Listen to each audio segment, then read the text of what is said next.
Good evening and welcome to this week's edition of Talking Songs with me, Rowland Jones. Slightly different format this evening because due to various technical difficulties, we were unable to get Earl to record this live. So I recorded this a week or so ago with him while he was in a studio in London. So it's also a little bit different because he said he'd prefer not to actually play any tunes because it wasn't a concert, which I think is fair enough, really. But he does play a little bit. So, but before we go over to Mr. Okin, here's a little tune from me.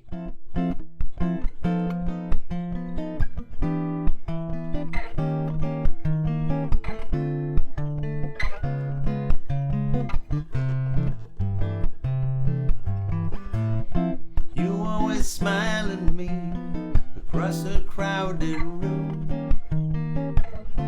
You always notice when they play our favorite tune, and then you whisper all the words to me about the moon and June.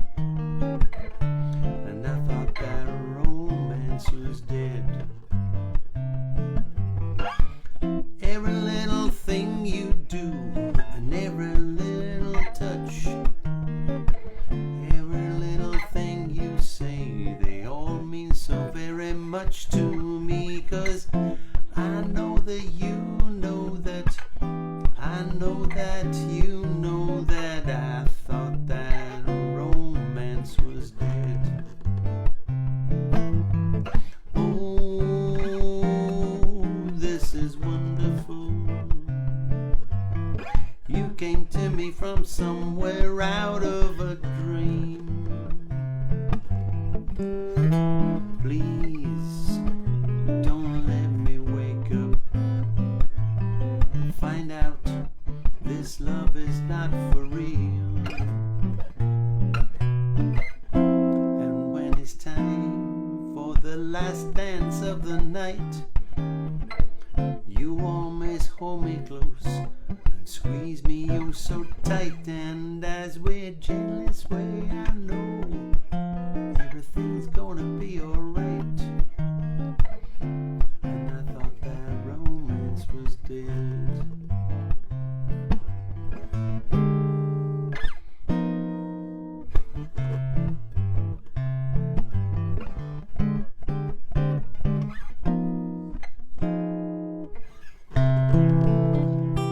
And now I have the pleasure of introducing our guest for this week, the man described as a musical genius and sex symbol, Mr. Earl Okin.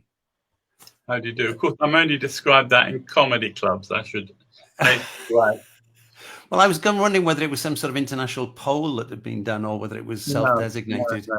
It's, I believe the word is irony. Irony, okay. Irony.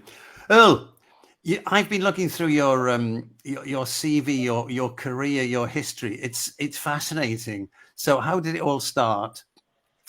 Your whole thing about music. Where did that start? I think it started. In 1950. We lived sadly south of the river, Streatham, or St. Wreatham, as it likes to be called now. And it was only about 2 years after Pakistan had been created, and they were sending over young graduates who were brilliant, sort of in terms of their knowledge and what they had degrees in, but they'd never lived in the West, and they had to be acclimatized as to how to behave in London because they'd never been here. So they put them in houses where the person who lived there was a doctor or a lawyer, or in my father's case, a schoolmaster, and they lived there for a year and they sort of picked up this stuff. I'd had one student staying there, and remember I was like 2 or 3 years old, and the second one was called Mr. Butt, and he had a wind-up gramophone upstairs. It's apparently quite a common name in Pakistan, B-U-T-T. Yeah. And he had a wind-up gramophone upstairs. It's 1950, remember? And for some reason, just the way Pavarotti's version of Nessun Dorma suddenly became a pop hit.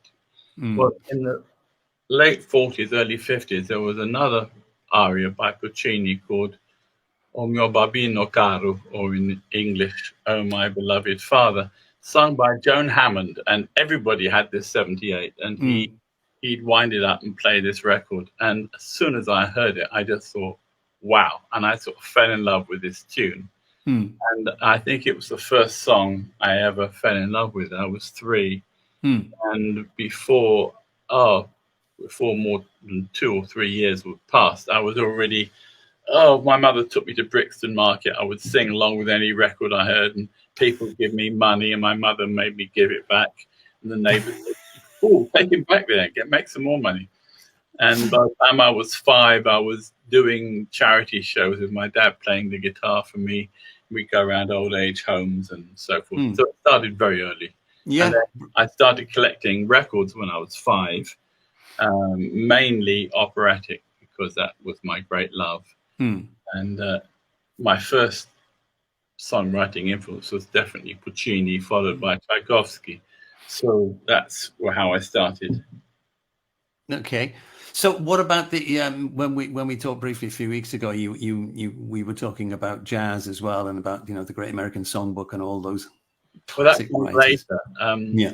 I think jazz is a music of puberty. You don't quite get it until you get to that age, and suddenly it hits you. In the 60s, while all my friends were going and talking about the Rolling Stones and other sort of mainly blues-based British rock bands of the time, and all those electric guitarists who are now sort of legends, I wasn't. There was a series of cheap LPs being brought out by Decca on the Ace of Clubs and the Ace of Hearts. I remember it well, I do. And they were only about £1, and they were putting out pre-war 78s on these things. And they were Red Nichols, Louis Armstrong, of course, King Oliver, but the person that really hit me was Duke Ellington. There were 4 different LPs of Duke Ellington's music at the Cotton Club, which means his earliest stuff in the late 20s. And I was knocked out with this. There was a trumpeter in the band called Art Wetzel. And I used to sit down and try and join in, because there was no singer on a lot of these tracks. And it would be... and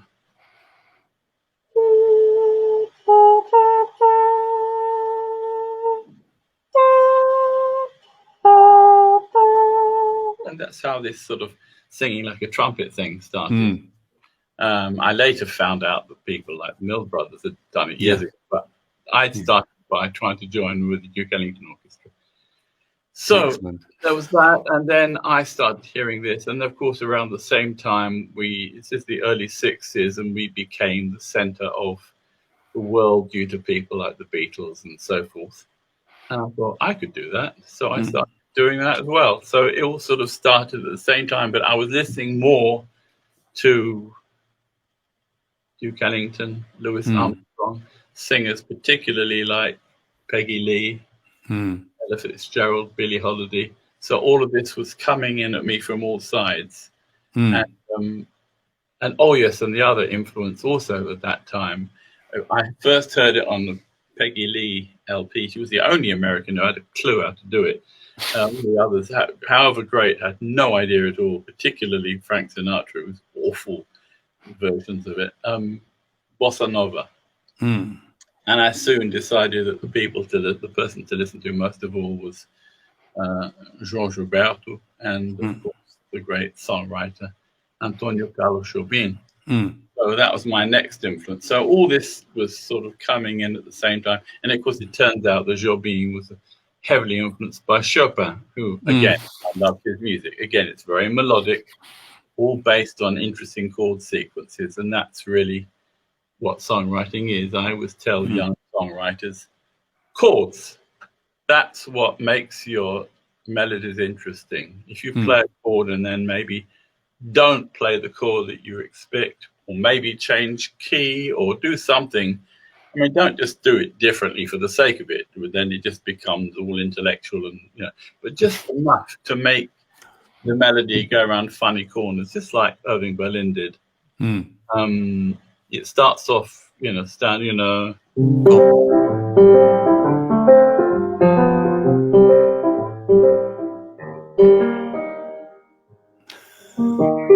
expect it to go there, and that makes your tune go do something unusual.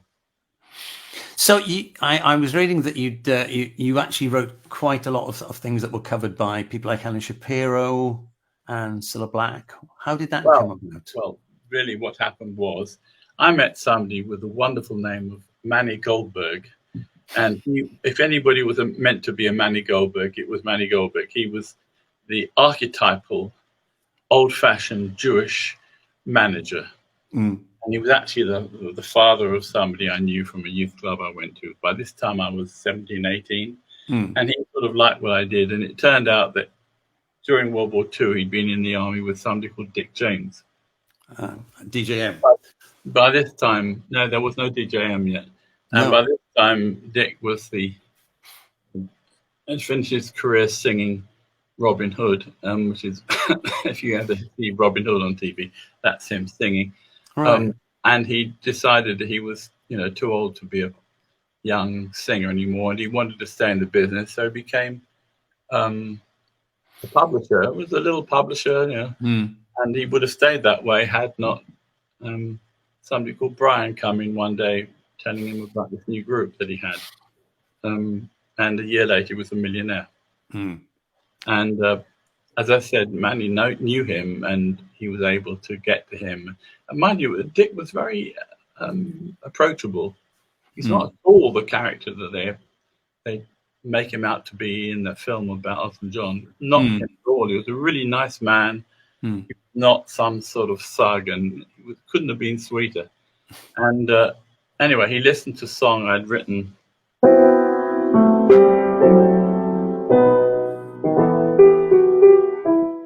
And by this time I was in university, so it must have been 65. I would have been about 20 years old, and I was messing around with string quartets. And the song I went, let me stay here overnight. You may not think I'm right, but I can't face the animals. So forth, right? That's what went on. And I said to him, look, this is a piano, but it ought to be a string quartet. And Dick turned a sort of strange pale of green and said, come in the other room, I want to play you the Beatles' next single. And he played me Eleanor Rigby. Completely different tune, but the same concept. Yeah. And I think that was the moment that he signed me. And so I was with him. And because he was the Beatles publisher, if he sent somebody a song, they listened to it. Yeah. And he also was way always ahead of the game. He had a little recording studio within his office, and he'd hire some of the best session musicians. You didn't get a lot of money up front, but he spent the money on making a really good demo. Ike Isaacs and his brother Kelly were, great guitarists and violinists and so forth. Reginald Selby, wonderful cellist. I had those people, and I was singing with them. I felt, really sort of humbled because I knew how good these people were, and I thought, me, but for them it was a gig, and Ike particularly was very helpful. He said, would you like me to play this way or that way? And great he really got involved, and he could have just said, oh, some gig, and then we'll go. No.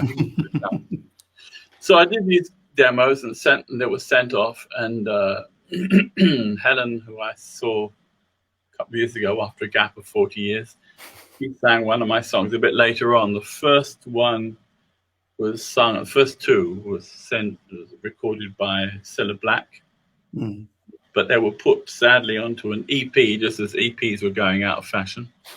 But you can get them now. They did a sort of box set of all the stuff she did at Abbey Road, and it's two of the tracks. Really nice arrangements, by the way. I think Mike Leander was it who did it? I can't remember who it was, but they're really nice arrangements.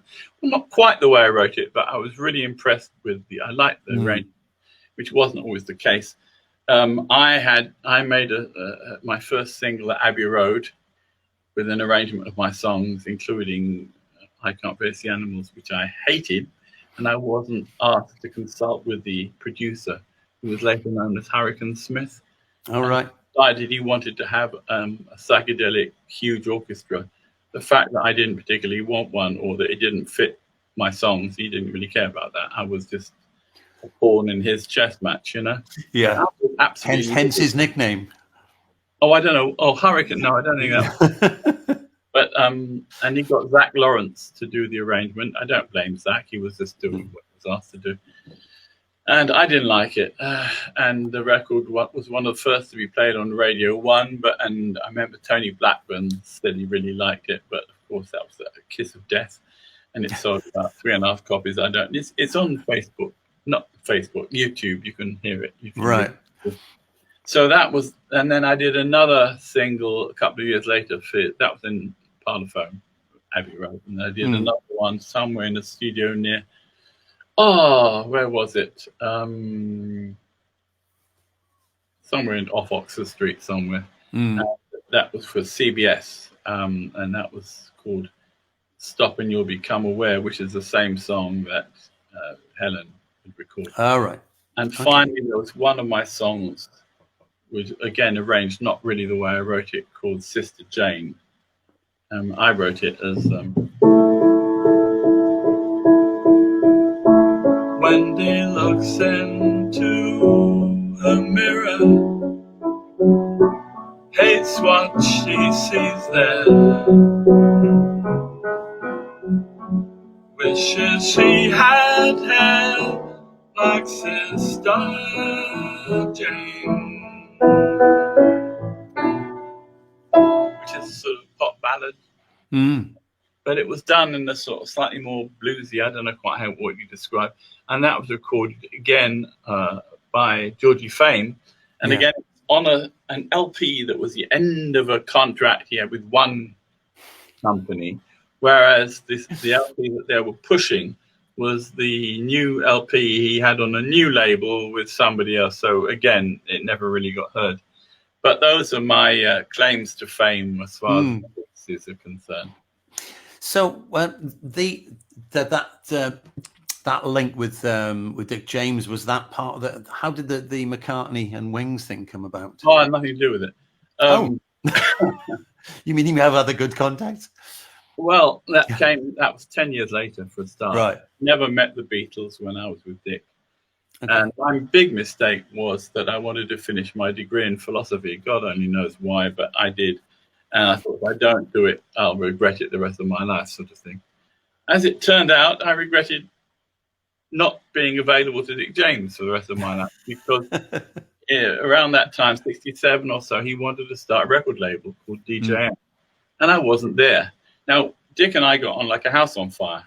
But he always kept his word, and he had another songwriter on his books called Reg Dwight.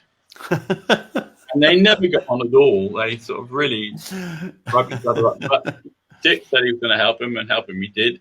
He put out one LP, which didn't do that well. But on the second one, it took off, and he decided to change his name, as you know, to Elton John. And the rest said, by the time I got back from university, and et cetera, it was a bit late. And I think Dick died around 1971. So that was the end of that. In the 70s, the only place you could perform if you didn't have a band, and I've never worked with a band, was folk clubs. And I gradually became quite well known on the circuit, and major names would ring me up and say, "Look, I can't do this gig. Can you dep for me?" You know, some really fun guitarists, people like that. And I'd say, "Okay." Not that I was doing what they were doing, but the fact they knew that I could, not disappoint the audience. There were on the folk circuit, there were tradies, people who actually knew a lot of traditional folk songs, and then there were a lot of other people like myself known as the entertainers, because the folk club circuit was the refuge for anybody who did any sort of acoustic music and didn't have a band. You could do anything from musical songs to jazz of the 20s, whatever it is you wanted to do, bossa nova. And as long as you were there with your guitar or piano, they didn't care. And so I did that for 10 years. And gradually, I made my name. And one day I finally progressed to the biggest folk club of the lot, which was in Putney, called the Half Moon. And it was run by somebody on a Monday evening called John Jones, who his friends as Jonah. And after a slightly rocky first meeting, which I won't bore you with, we got to be great friends, and he really dug what I did, and he sort of became my manager, the nearest thing to a manager I've ever had. And he started getting me tours when I'd open for people, like started off with my good friend Ralph McTell, and then it went to Fairport Convention, you know them. I do indeed. To another friend of mine, I don't know how this happened, but somebody was supposed to be opening for somebody called Van Morrison, and he was a schoolmaster like I was at that time.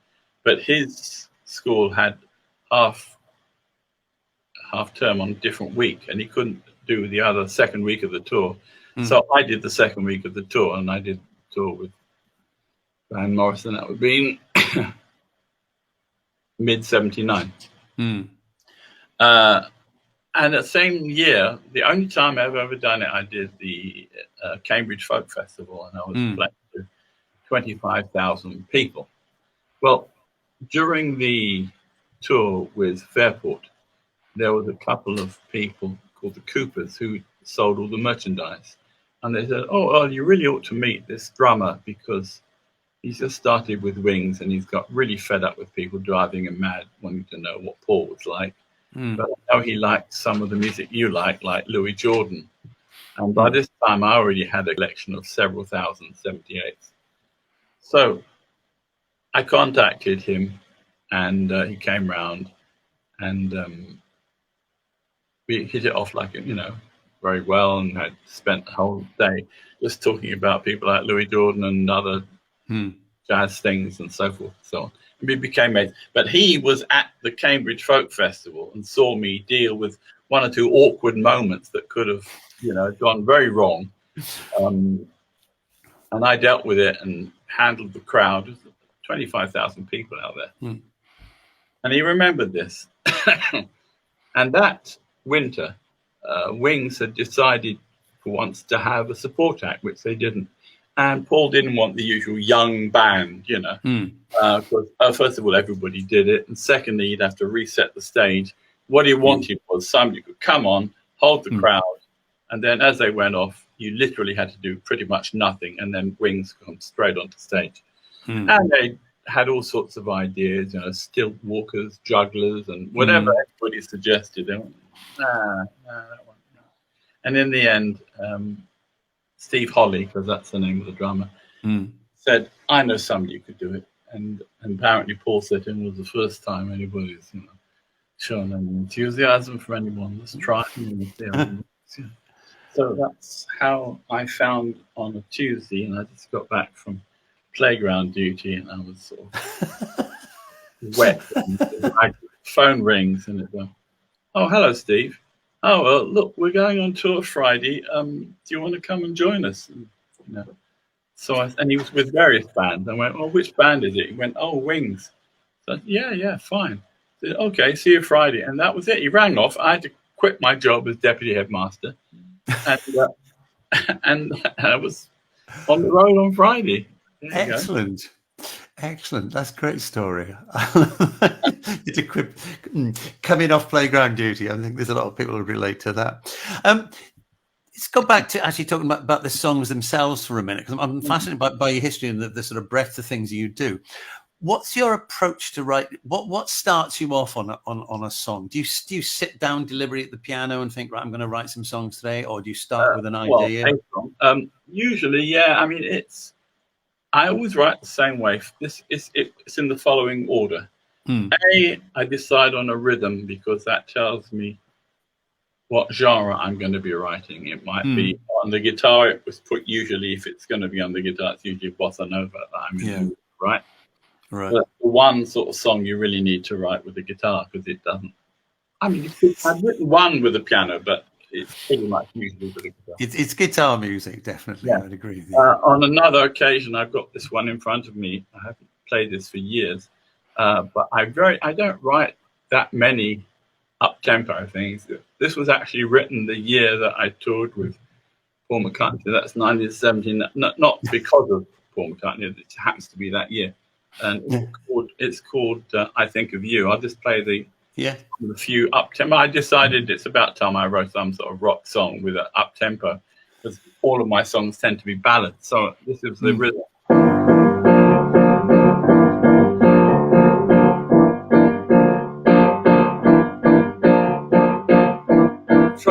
misty pictures on my mind.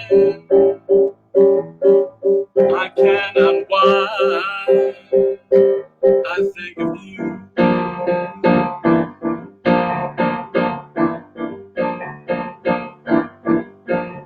Got the idea. So it's that. Yeah, but it's up tempo, but it's still got that you know, that the voicings you're using are still very much of a different era, aren't they?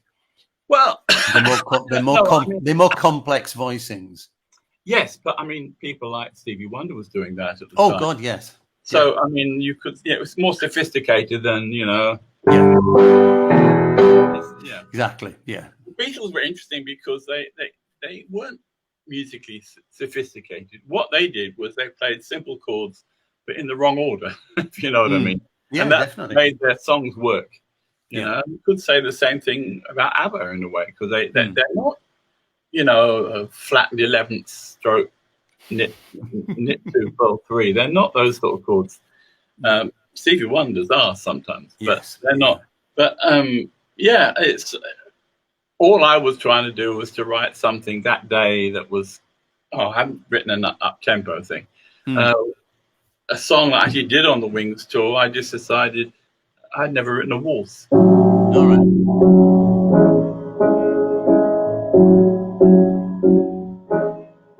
Tonight, don't bring your dancing shoes.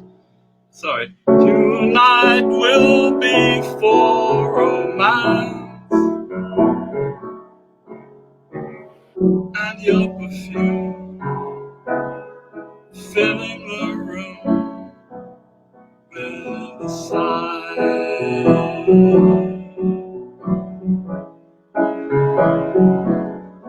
Tonight, and so forth. So that was a waltz, yeah? Yeah.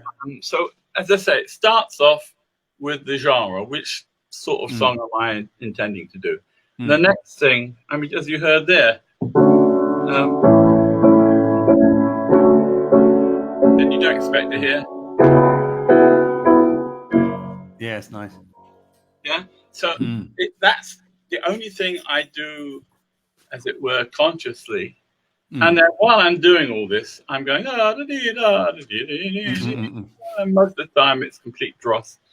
And then I compare it to some. Imagine you're working at a gold mine and you're sitting next to a conveyor belt, and it's got all of the earth and rocks and rubbish that you don't want, and you're sitting there watching it. And as it passes by, it goes into some trough and is put in landfill later. But you're watching because every now and then a little tiny bit of gleaming gold is seen, and your job is to get the gold out and to polish it up. And that's what you do. And in my case, the dross is all the music is not of any interest, and the gold is that little bit of tune, which you might say is the inspiration. Or sometimes the inspiration is just the ability to spot it when it just comes by accident. Yeah. And then craft comes into it, which you gradually learn to how to polish it, how to use that, and then maybe add a middle eight, and so forth and so on. But when you said songwriting is, and let me just take it back a step. You said, you know, when I sit down, the first thing I do is to think of the genre I want to do. That sounds to me like somebody who's thinking, right, today I'm going to write a song, rather than something that sort of hit you out of the blue that you think, oh, no, it can happen. It could be that I'm just sitting on a bus and some tune gets into my head. It can happen that way too. I've written one song that it was a bit like, you know, the famous Kubla Khan story. I woke up with this tune in my head from, you know, I rushed downstairs before I forgot the bloody thing, because that can happen. Yeah. Years ago, I used to have a reel-to-reel tape recorder where I used to just record things before I forgot the damn thing. And then I'd listen to it. And then if it was still in my head 2 weeks later, then I thought, it's a song worth finishing if I couldn't really know. And I've written songs which I've thrown away because they weren't good enough. But I have standards, you know. So I don't just finish any old thing.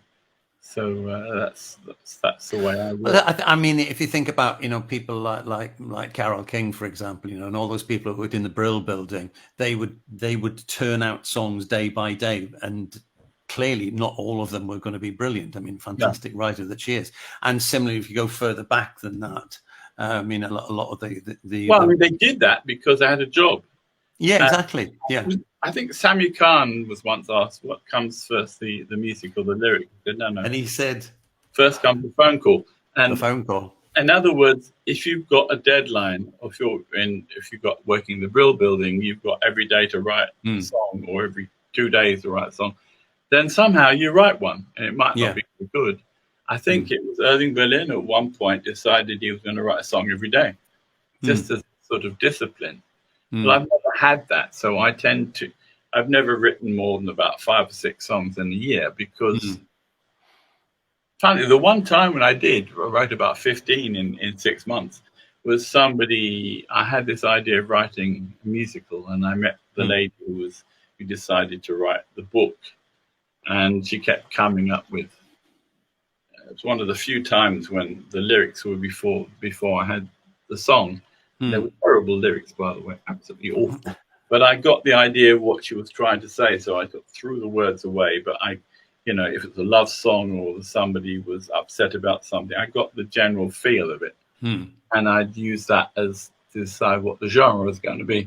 And because I'd got this woman coming around saying, have you written the song yet? I wrote the song. And they're actually good songs. I mean, I'm not ashamed of any of those. But the reason I wrote so many so quickly was because, there was a sort of, not a deadline exactly, but there was a reason for writing them. But normally, I mean, I've written 4 this year in lockdown, because basically I had nothing else to do. And that and play my 78s, of which I now have 10,000. So, and I've recorded all of them here where I'm sitting. Right. Okay. So let's talk a little bit about the bossa nova then. I know you're a big lover of bossa nova. Where did that? I presume it started from Jobim, did it? Well, I say it started with Peggy Lee, and then I wanted to hear the real thing, and of course, the legendary CD is called Getz Gilberto, and it's got Stan Getz, Jorge Roberto, his wife, who was then an amateur singer, who was the one who got famous because she sang in English. Yeah. And he was still singing Portuguese. But if you want to listen to, I mean, if you're going to sing jazz, you've got to listen to Louis Armstrong. Absolutely. If you're going to sing bossa nova, you've got to listen to Jorge Roberto, because I can't think of no other genre that was literally invented by one man. He had been the person who inspired him. Funnily enough, it was a record of Julie London with a guitarist with whom I actually worked once. What's his name? One of the great sort of jazz guitarists.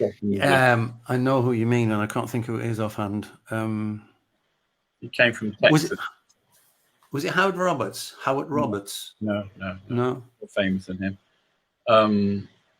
And he came from Texas. He'll come to me in a minute. And he played on this song called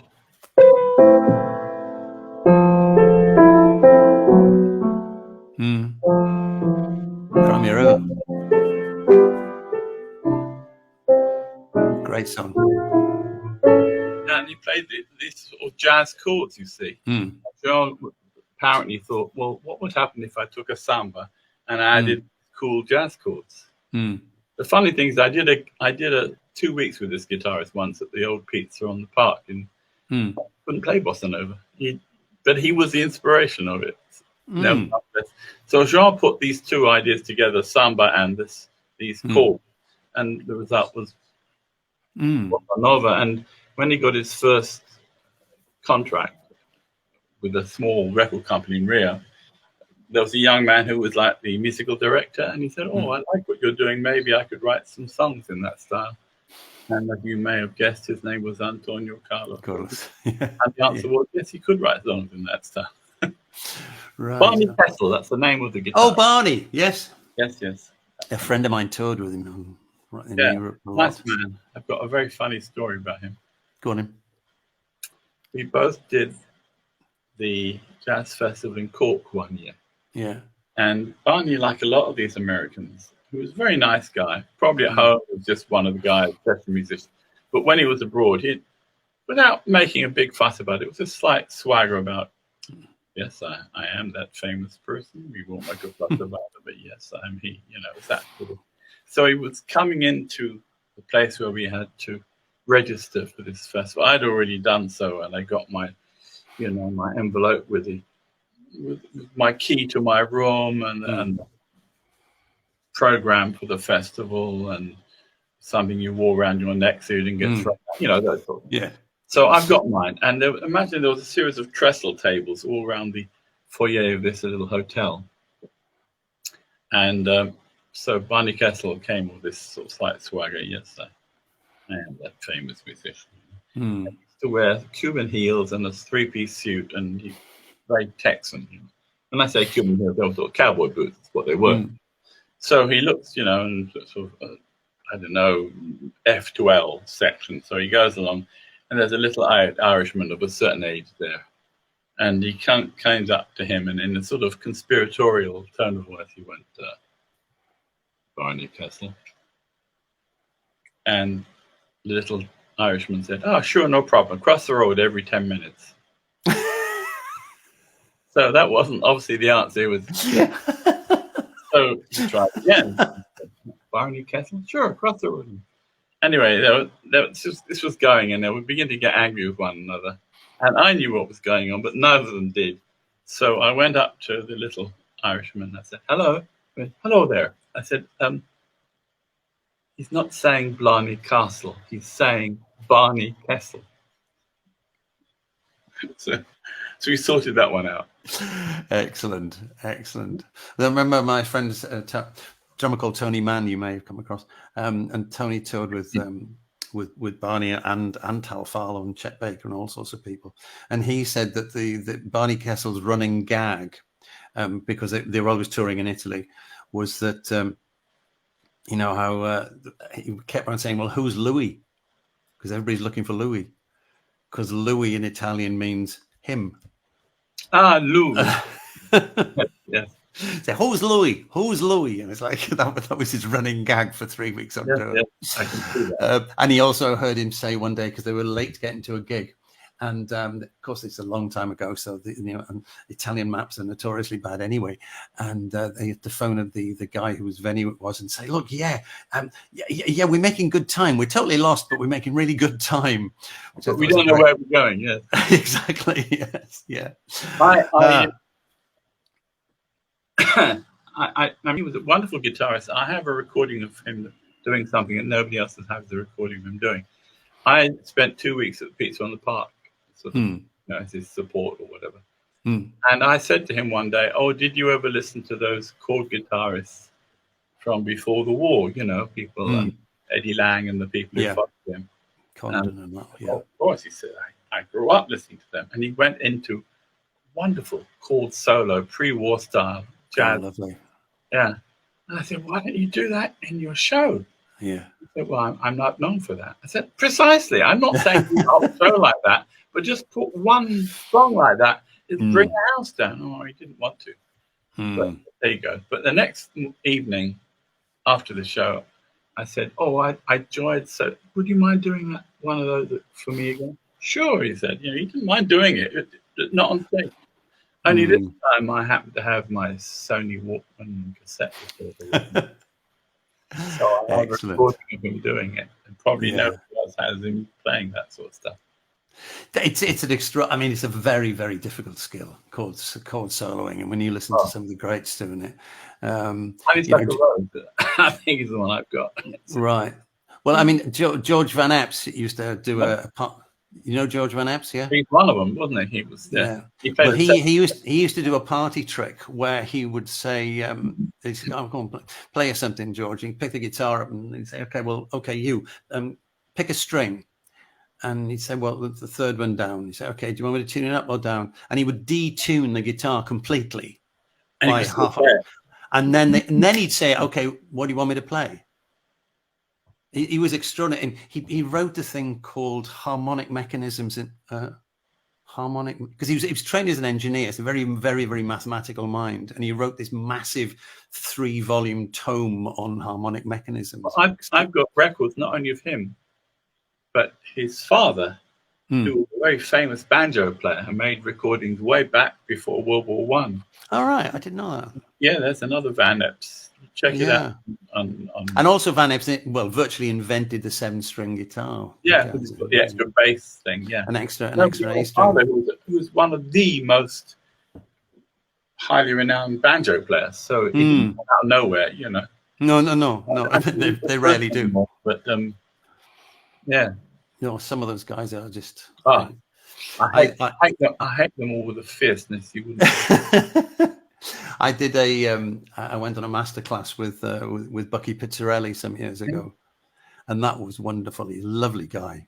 I have a friend who can do it, and he's one of our top session musicians. He's currently working on Strictly Come Dancing, but hey, he'll have our thing. And his name is Mitchell Dalton. No, I don't Mitch know. can play Eddie Lang solos. I've got a recording of him playing. Is it something Kisses, whatever that solo is called? But he can do it all.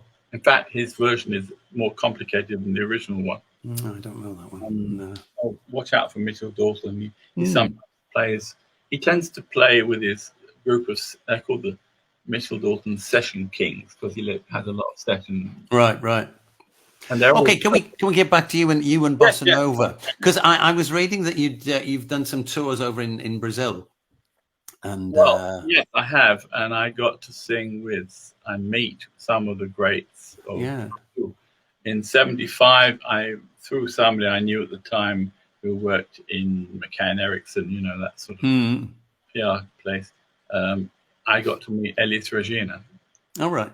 Elis Regina is like famous as Brazil as Ella Fitzgerald. I mean, she was the great Brazilian popular singer.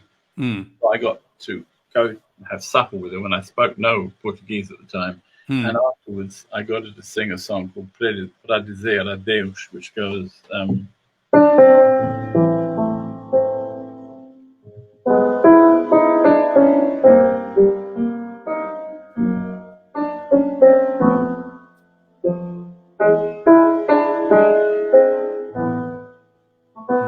wonderful song by Edu Lobo.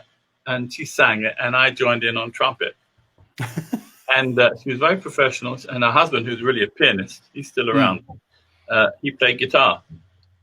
And then I joined in on trumpet. And being a professional, she carried on till the song was ended, And then she fell about laughing because he'd never heard anybody do that before.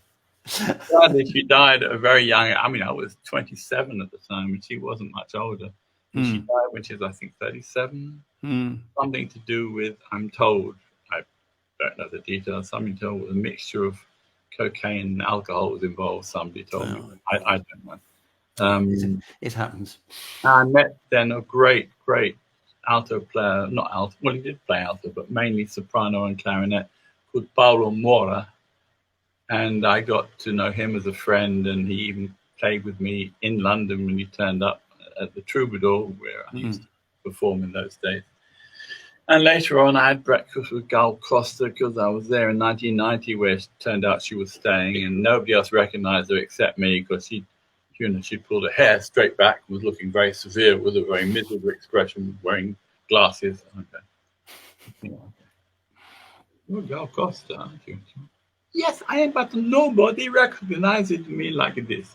Anyway, so I went to her concert and we swapped cassettes or whatever it was. And then later on, somebody told Joe Suarez about me. Joe Suarez was a comedian who became the top talk show host. He was really good at his job. He spoke English almost as well as he spoke Portuguese. I was on his television show 3 times, and when you were on the Joe Suarez show, it meant that half of Brazil watched you. I remember the next day, I was walking down Avenida Paulista in São Paulo. Everybody's staring at me, and I'm looking, slides on. What is it? And of course, they'd see me on telly the night. Pointing at me. Excellent.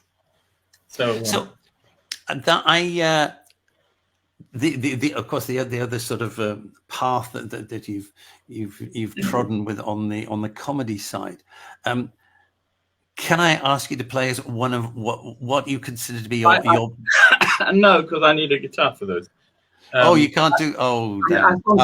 I sometimes write wrong words for things. For instance, you know this song.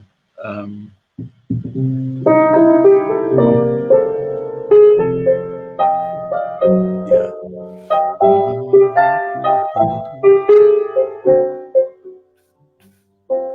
It's 2:45. No one in the place except you and me.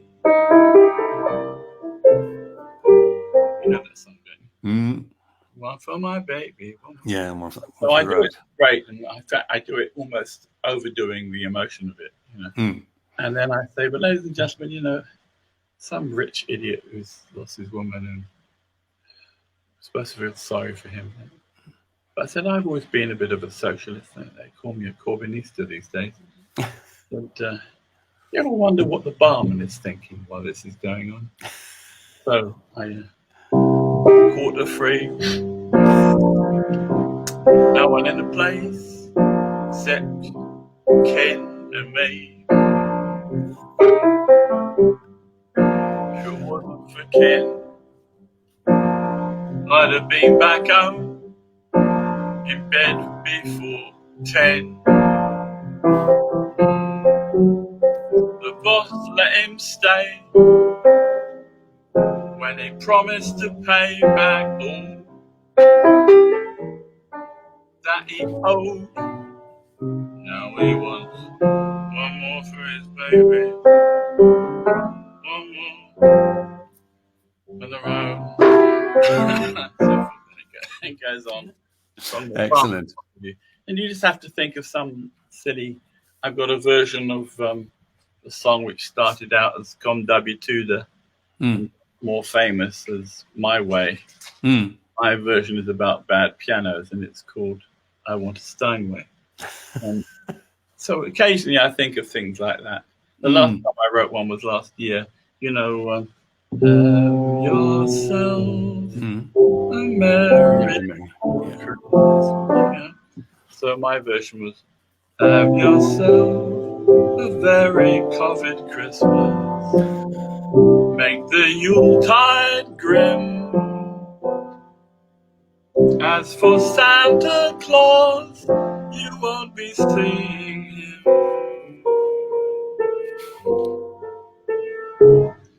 That's wrong key. I should have been. Excellent. So occasionally I think of ideas like that. But to be honest, comedy is something I can do, but it's not my main interest in life. It's always been music. About 3 years ago, I wrote a symphony. But I didn't have much to do that month. You know how you do. So yeah, do it all the time. I found a way of learning to arrange using this thing called Logic. Yep. And I do my arrangements that way now. And it was using that you can write the whole bloody orchestral thing. Yeah. And you, as you play it with in your hands, you can hear it back. Yeah. So if you do something wrong, you just change it. You know. Yeah. So I wrote the miracles of technology.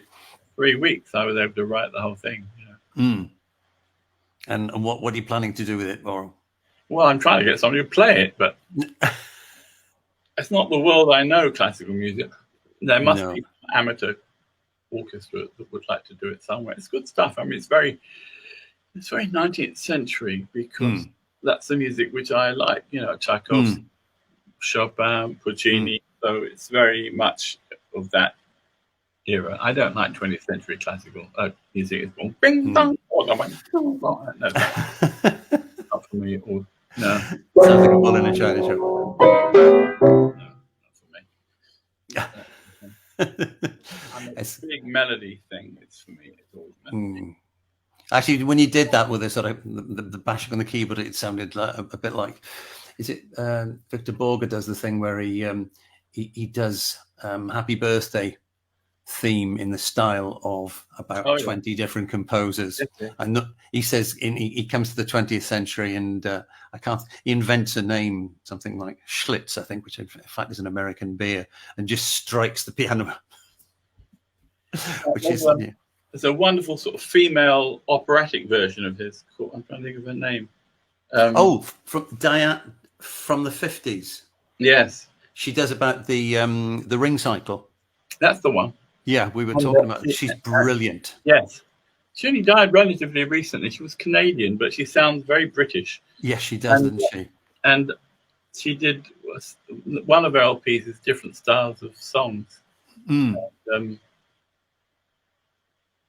my heart is full of suffering, and the words that don't make any sense at all. Yeah. My heart is full of suffering.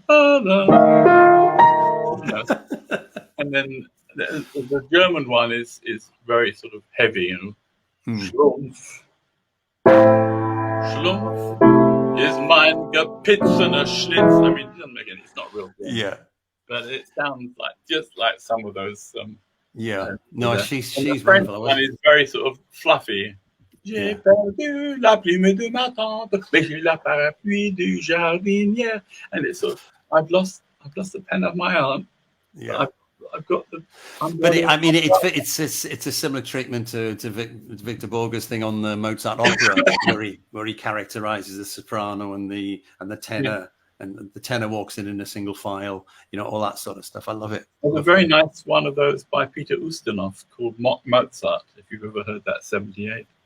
No, I may have done. It really does sound like it's by Mozart, but it's wrong. I shall check that out. I have to say, well, this has been unlike any of the other 50 interviews I've done, but it's been absolutely fascinating. I think that I haven't mentioned. Yeah, go on. And it's always the question they ask you when you go on the radio to talk about songwriting, because most of the people who ask you are not musicians, but are journalists, and they understand nothing about music. Right. So the first thing they say is, "What is the song about?" And I say, "It's about 3 minutes. 7th going to G with a suspended chord. That's what it's about." And what they mean is, what are the lyrics are about? Yeah. And when I write my lyrics to my songs, what I do is when I'm singing the song, I'm just going la di da da da da, and instead of just singing la di da di da, I start singing meaningless sentences. And every now and then, one particular word just seems to fit a certain group of notes. And I get so used to hearing that word that I know that word has got to be in the lyrics sometimes. And that gives me the sort of prod as to what songs, not the song, but the lyric is going to be about. There was one I wrote once where I kept thinking of the word Africa. Well, I'd never even been to Africa at the time. But Africa is what it became called because I couldn't get that word out of my head. And I had to think of, what can I write about Africa? It's just, to me, the lyrics can ruin a song, but very rarely they can make a song. It's all about,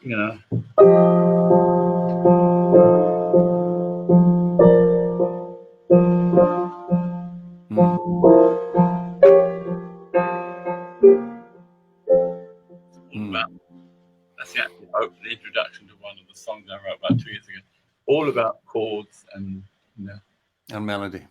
Yeah, to me that's what songwriting is. Any old body can write words, and some of them are good, and some of them are better. I mean, every now and then you get somebody who's a really wonderful lyricist, like Johnny Mercer. But at the end of the day, they're words. It's not songwriting. I would say to them, George Gershwin was the songwriter. Ira Gershwin would never have called himself a songwriter. He was a lyricist. That's true. There's no shame in being a lyricist, but it's not being a songwriter. They're different things. What do you think Sammy Cohen would say to that? He was a lyricist. I don't think he wrote any songs, did he? Well, no, but would he consider himself a songwriter?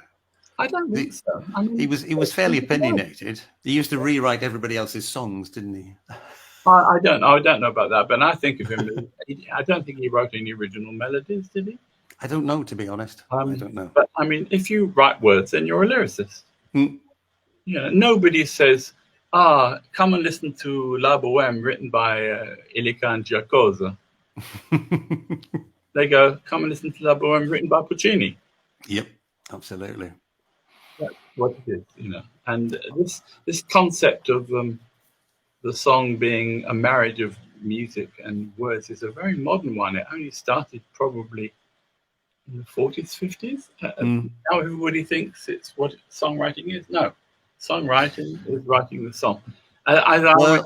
I would like to add a small story to that, which Barry Mason tells. Oh yes, I know that one. You know what the story is. Somebody, yes, tell the story. And he says, I think it was Delilah. They'd just written, and he went to the toilets in the BBC club, and somebody was whistling it, and he said, "I wrote that."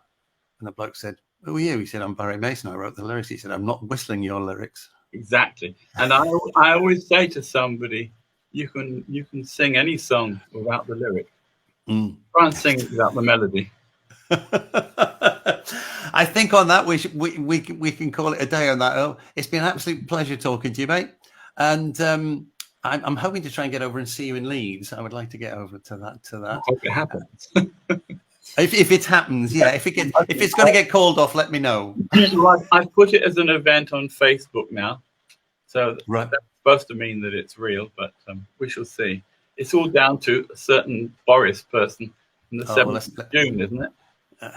Yeah, I mean, I think it'll happen anyway, but it might be socially distanced and it might not be, and I don't know what's going on. But we shall see what we can see. Okay. All right. Well, thanks for your time, Earl. And it's been before we part, where are you based? Manchester. Oh, you're in Manchester. Okay. Haven't played there for ages. I've been looking through your list of gigs. I see you haven't been here for ages. There was a big, huge folk club in Stockport, and I used to do that. I mean, 70s, 80s. Yeah, that's where I am in Stockport. And there was a chap known as the Badger who used to run it. And I remember I used to do a song Peggy Lee sang, "I'm a one-eyed cat sneaking round the corner." Yeah, I don't know if you know that song. It's a one-eyed cat, it started off. And there would be in a folk group on stage before me. And this whole huge venue had a sort of house cat. As I began to sing that song, it came out of nowhere, sat on the other stool, sat there for the whole of the song, and then as I finished it, disappeared. It was the most weird thing ever happened to me. That was. They know it. They're wise cats. That's why the Egyptians worshipped them, I think. There you go. Okay. Thank you very much for asking me. I've enjoyed it immensely. Great. And that was Earl Okin. Amazing. Incredible character. Very, very interesting to talk to. And he's written some fantastic stuff. So do check him out on Spotify. Well worth a listen. And that's about it from me for this week. And I shall be back next week, usual time, 18:30, on Talking Songs on the Talking Songs Facebook page. So I'll see you next week. And until then, look after yourselves and take care. Thanks for joining me. Bye.